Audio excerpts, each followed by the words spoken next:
basically like right before I went to Berkeley, I got arrested. It was drug related.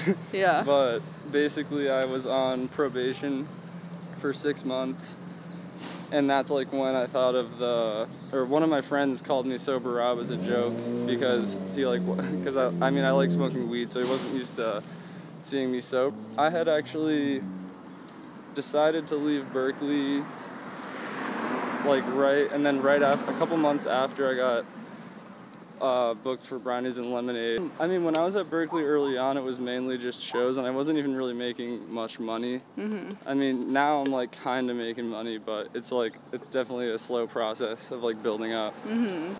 And at the time, it was me, Luca Lush, and Deffy. We had a place, and then kind of everyone. It kind of became like the hub for all of us meeting and like becoming friends.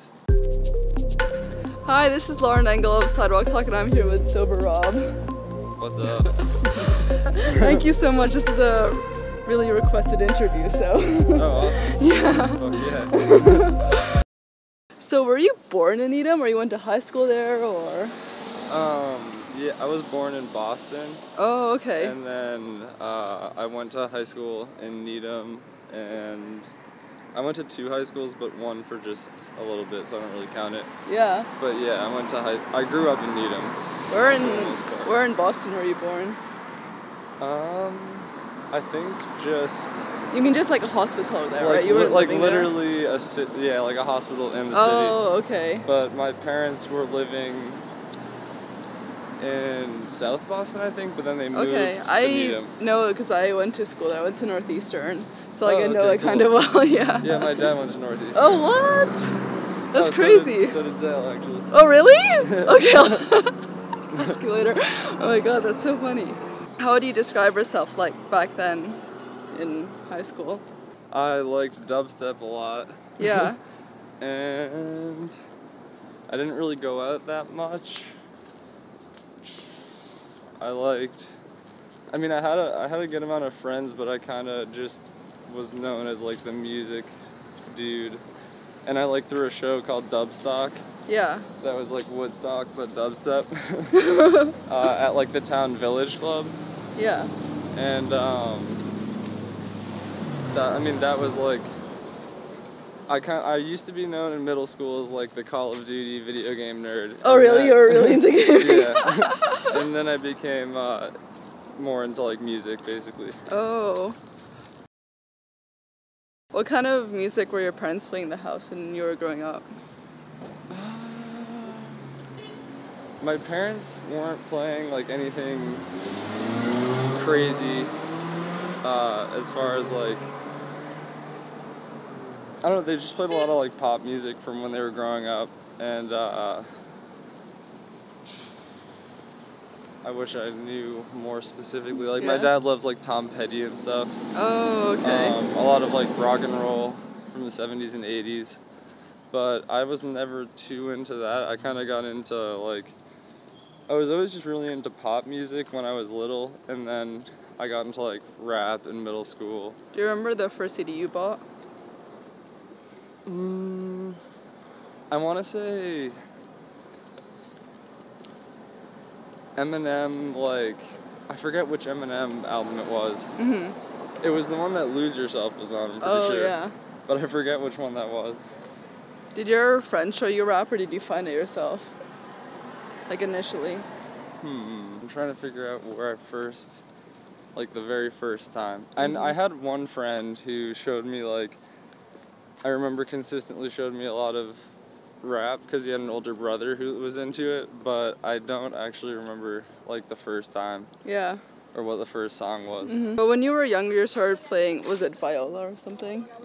Yeah, I started playing viola in 3rd grade, and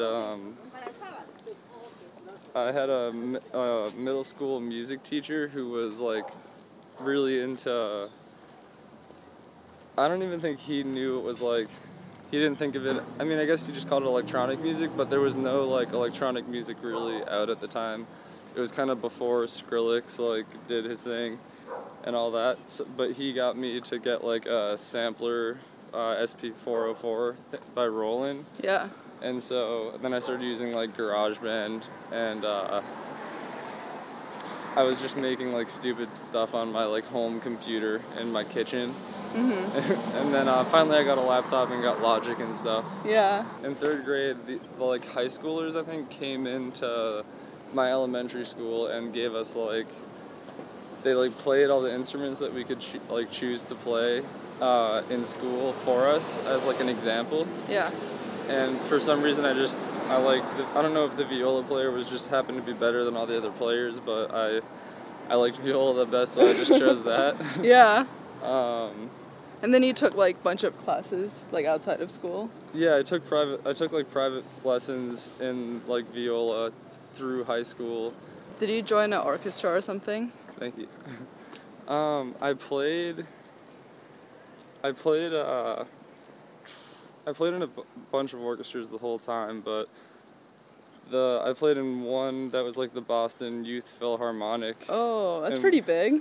Yeah, it was really fun, but I was like, it was kind of at the point in my music journey where I like kind of stopped caring about viola and kind of started caring a lot more about production.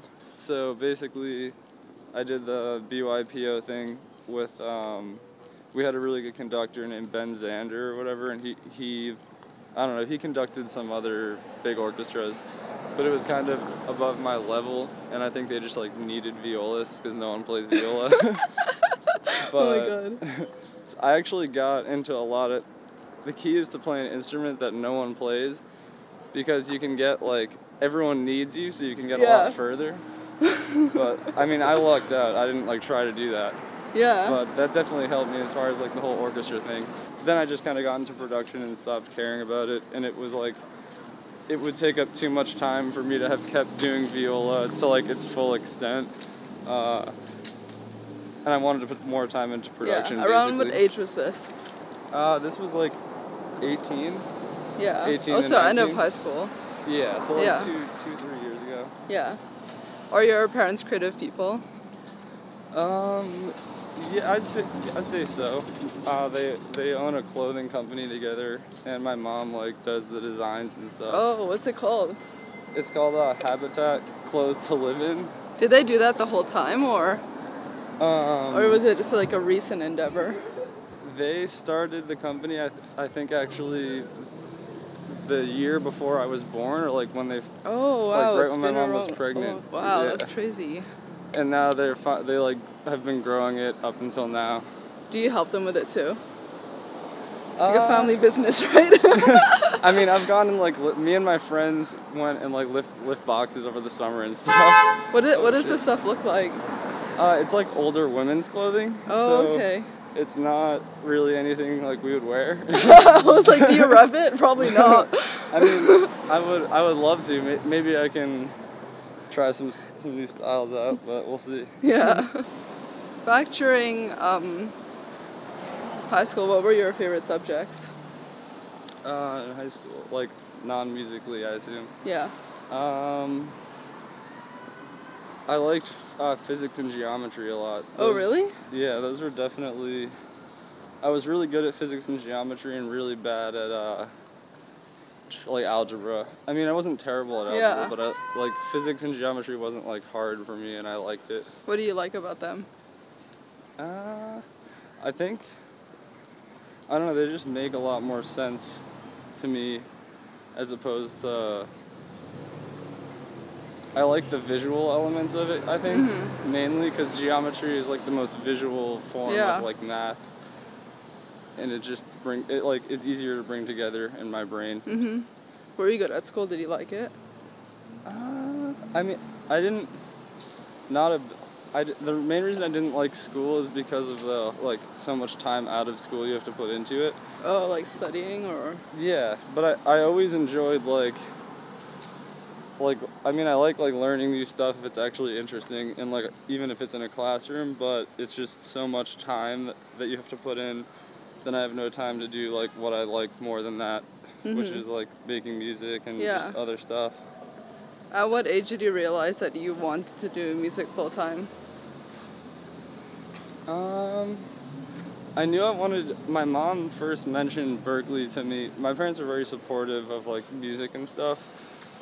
And since I was playing viola and really into music, and I kind of wasn't that good, oh yeah, to end the last question, I wasn't that good, I wasn't very good in school. I got all right grades, I just didn't really put the effort in that was necessary. By early high school, I like knew I wanted to make music a career, and I was like trying to make dubstep and like do the whole DJ thing. You're under a different like alias, right? Was Yeah. it just like Drunk Rob or something? Or that was more recent? I changed that like old name to Drunk Rob after I made Sober Rob. Oh, okay. I mean, I went by Down Phase, and I made like really like bad dubstep basically, and then I took all that stuff down and made Sober Rob because basically like right before I went to Berkeley, I I got arrested, and then You did like crazy stuff, right? I read that in an interview. I mean, it wasn't like. Well, you read this in an interview? Damn, I didn't even know I talked about that. Yeah. I can't remember what it was, like drugs or alcohol or something like that. It was drug related.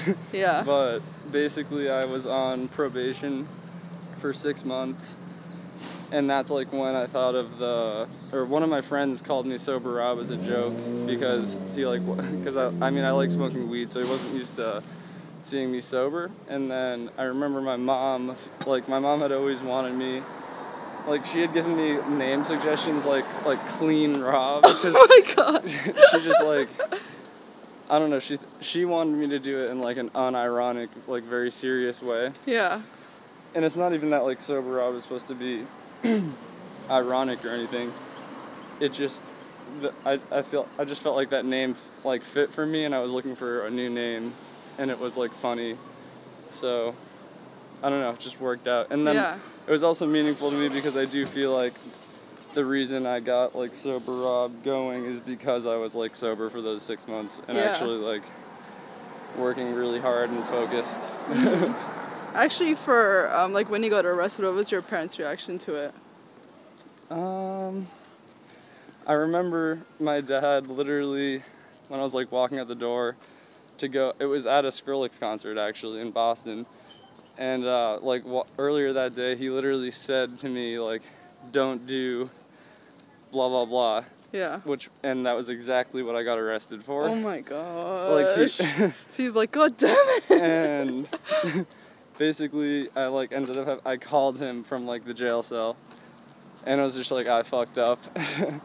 And I mean, honestly, like I have really good parents, so they handled it like the right way. And I mean, we got through it, so I think it like, I don't know, it turned out for the better. But as far as their reaction, they were definitely like really pissed at first, but they kind of, there's only like so mad your parents can get, kind of. There's like, and then there's like a reset where they just face it, I guess. they can't even get any more mad, so they're just kind of like, fuck. Yeah. And they just, I don't know, they just deal with what the best they can do. So, wait, so why did you want to start the Drunk Rob thing? The Drunk Rob? Yeah. The Drunk Rob thing is just a joke as like a side account. For like random stuff that I don't want to post on Sober Rob. Oh, okay. It's not really meant to be like a serious thing though. Yeah. But I mean maybe one day we'll see. Drunk Rob's like live performance. And what was your decision to go to Berkeley compared to like other schools? I wanted to go to Berkeley mainly because I just knew, I mean, my mom had mentioned it from early on, and it was in Boston, which is where I grew up, so it was close to me. You didn't want to go like away? It's not that I like didn't want to go away. I just, there was other music programs, but I feel like now if I were to reapply to all these music programs and rethink it, it would be different. And they're getting like better, and they're more aware of like what's cool now, kind of, and what people are doing now. But my problem with a lot of them was that they're just kind of behind, and a lot of the teachers were doing like behind the scenes work like 10, 15 years ago, and they just don't have any clue what's going on right now. And like, I mean, that's fine. It's just, and the reason I ended up picking Berklee is because that at the time was just what I saw as the best option for moving forward in like my music path or whatever. So did you... Whether that be like meeting people or getting a job through that, but I just realized it would make more of a difference if I moved out here and just kept DJing and meeting people and making music. Yeah. So did they accept you based on your viola, or? Yeah. Like you performed it for them, that was like what they looked to like critique you, to accept you? Oh wow. Yeah, the audition was just viola. Yeah. And then, I mean, they listened. I sent in a mix of like dubstep and other stuff I made. Yeah. I remember I had on Drunk Rob, or I think it was just up on my old SoundCloud, like my Berklee audition mix, and it was like just a bunch of stuff I'd made. And then I went into the electronic production and design program, but then I left like right away, so I didn't really do anything. Yeah, and you liked the jazz element of it, right, when you were going to Berklee? Yeah. I was like classically trained. Like all my private teachers were like classical teachers, so I always I learned like concertos and stuff like that, and like Bach and Mozart. And then when I went to Berklee, they were all about like jazz and stuff. And right when I went to Berklee, I also started listening to like right before I went to Berklee, I found like Mr. Carmack and stuff. So it was like a very inspiring time. Yeah. Or it was a time like when the music I wanted to make and was listening to like changed a lot. And I wasn't like just listening to dubstep anymore. Yeah. Looking back, do you think that it made a difference that you went to Berklee? Yeah, definitely. Yeah. What about it? I met there's a lot of people at Berklee who are just incredibly talented, like whether it be musically or just creatively in general. And being in like a place with all those people just makes you think in like a different way, kind of. And LA is similar, but the only difference is that in LA people are more thinking about like money in the industry, and at Berklee people are just kind of like there to make music and chill. Yeah. And I mean, that's cool, but I kind of wanted a switch up, and I like the West Coast a lot, so it was definitely a good move. Where was your career at by that point? I had actually decided to leave Berklee right after, a couple months after I got booked for Brownies and Lemonade. Oh, and wow. So that was like the first time I came out here. Yeah. And I probably had like 12,000 followers on SoundCloud or something like that. Yeah. And I just knew I like loved doing, even if I like stayed up for days on end and then put out a song, if I could do that for like my career or my life, and I knew I'm down to like put in the hard work it would take, I'd rather do that than try to get a job like within the music industry. Were you already like playing shows in Boston and like building up your name, or was it more of like an internet thing that you were like getting momentum? Yeah, I was playing shows in Boston. Boston's weird for shows. I was doing a lot of, sadly, like the only way I could get shows back then when I was starting was pay to play, which is basically I would have to pay for like 40 tickets to the show. And then I remember I opened for like Graves and Louis the Child. Yeah. And like a bunch of other people. Through selling tickets. And like there was literally no other way to do it in Boston. And then eventually we started getting some better shows, and then I met Zale, my manager, at this like boat show. Oh. That what's the name of the company? IRL people from New York put on like a boat show in Boston that was really good, and it was sold out. Were your parents like super supportive of you moving out to LA, or were they kind of confused initially? they were definitely a little bit confused just because, I don't know, like Berkeley was the plan as of then. Yeah. So, but once I like really laid it down for them and like gave them a plan Yeah. and explained it, they were on board and like really supportive. And Berkeley's really expensive too, so that I pitched the whole thing like business plan. You don't have to pay for Berkeley, all this stuff. Yeah. And I'll just move out here. What else was part of your plan that you presented to them? I just pretty much like showed them that I laid it out that I could make like as good of a living through like freelance or making a name for myself as Sober Rob and then doing stuff through that rather than getting a job somewhere through like Berkeley or something. What kind of freelance stuff were you doing initially, like other than shows? I mean, like getting, like right now I'd say like the ways of making money is doing like back-end songwriting or production and then getting your music in Spotify playlists, and then through that getting like, not necessarily through that, but also getting syncs on like random shit. They usually like pay well. Yeah, so you figured that out like already when you were in Berkeley early on? I mean, when I was at Berkeley early on, it was mainly just shows, and I wasn't even really making much money. I mean, now I'm like kind of making money, but it's definitely a slow process of like building up. Yeah. And how did the collective pizza cult came about? Oh, pizza! That was like early on in like my production. Not even early in my production career, but when I started Sober Rob and actually started talking to other producers online, we all kind of met through these Skype chats of like, there was like 100 producer Skype chats. Like, that sounds crazy. Just like tons of SoundCloud producers. Yeah. And we kind of met through that eventually. And then I think I forget who else it was. It might have been like Goldwater and Ollie. And I know like, it was kind of a collective thing. We just decided we wanted to make like some sort of just thing where we could release music.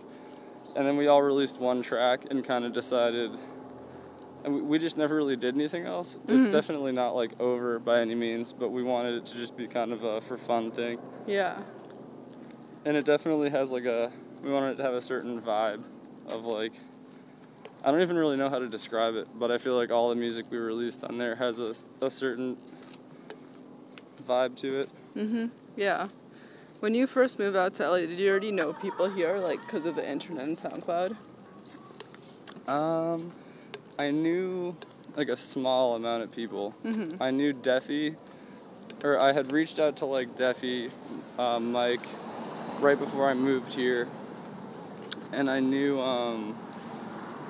I also reached out to Rage Logic, who's they're both my good friends now, and I met them when I moved here. But when I first moved here, I stayed with a friend who I had met like probably 3 times while I was at Berkeley, and he was like super nice and let me stay at his place when I moved out here. Oh, nice. His name is Stell, and basically like, I moved out here, he let me stay with him for a month or 2, which was awesome, and then I found a place finally with Luca Lush and Defy. So then we lived together for like a year. Yeah. And now I'm living with Oshi and the crew and Rage Logic. How did you meet the rest of the crew and Oshi? We met, Fam came from Poland, and then we had a manager in common. So I have another manager who manages Fam as well. And so he was like crashing at our place, and we worked on a bunch of music. And at the time it was me, Luca Lush, and Defy. We had a place, and then kind of everyone, it kind of became like the hub for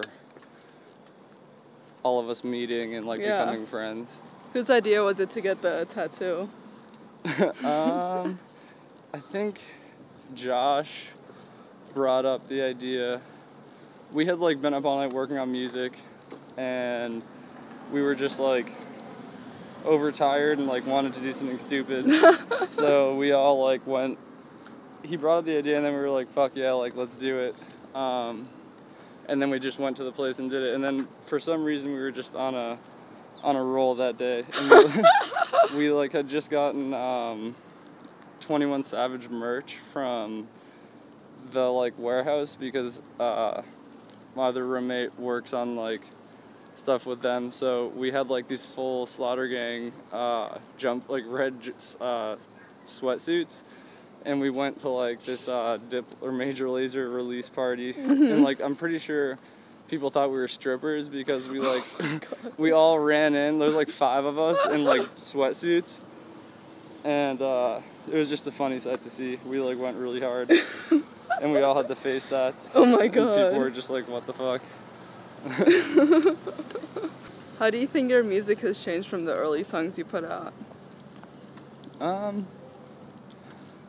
lot of the early music I put out, I feel like I was still kind of like figuring out exactly what I want to do. I'm definitely still figuring it out, but I know a lot more now than I did back then about what I want to make and where I want to go with like Sober Rob.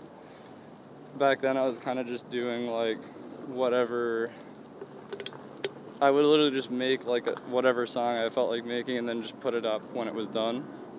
And now I'm making like a lot more music and kind of honing in and like choosing which songs I want to release. But how that changes like the sound, I'd say it's just like more refined, and I'm just choosing more carefully like what I want to release and making more music. Yeah. What would you say have been your biggest challenges so far? It's definitely, it can be hard to balance, like, I feel like to have like a career in the music industry, you kind of need to, like somewhat think about what other people like. And honestly, like the only thing that is challenging to me or like annoying sometimes is when what you're making doesn't like fully align with what people want to hear at the time. Because I don't really like adjusting. Like I'm not just gonna make what people want to hear just because it's gonna get like numbers or get me bigger or whatever, because I have a specific like vision for what I want to do. Yeah. So I mean that's like the only annoying part, but it's not that hard to like get over it. Yeah. How do you say you've grown as a person since when you started? I mean, moving to LA, I've definitely learned a lot about people and just a lot about myself as far as social stuff and just how humans act in a lot of different situations. But I feel like personally I've just gotten I've been through a lot more shitty situations, so I just have learned what not to do a lot more. Yeah. And I mean, definitely just getting older is a interesting process when it comes to how you like think about life and friends and stuff like that. Yeah. Was there a turning point that you started to like think that way?